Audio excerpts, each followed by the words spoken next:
निर्वाचन उत्सवामध्ये सर्वांचं स्वागत आहे। माझे नाव स्नेहा सुभाष पवार। मी इयत्ता 7व्या ब ची विद्यार्थिनी आहे। माझ्या शाळेचे नाव विश्वशांती विद्यालय कुंभाळराय आहे। मी आज डॉक्टर खानखोजे पांडुरंग सदाशिव खानखोजे यांच्याबद्दल थोडक्यात माहिती सांगणार आहे। डॉक्टर खानखोजे हे खूप मोठे महान क्रांतिकारक व कृषीतज्ञ होते। त्यांचे पूर्ण नाव पांडुरंग सदाशिव खानखोजे आहे। ते लहान असल्यावेळीच आपल्या आजोबांच्या मांडीवर बसून स्वातंत्र्य लढ्याविषयीचे कथा ऐकत असत आणि ते आपल्या आजोबांच्या तसेच आईच्याही खूप लाडके होते।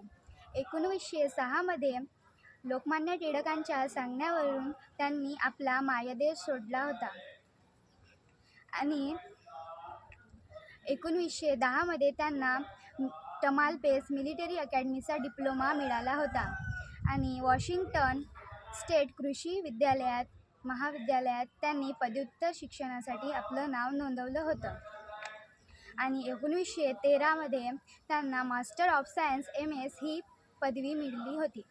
कृषी क्षेत्रात त्यांनी डॉक्टरेट प्राप्त केल्यानंतर त्यांनी मेक्सिको सरकारी कृषी विद्यालयात प्राध्यापकपदी म्हणून नेमणूक झाली होती।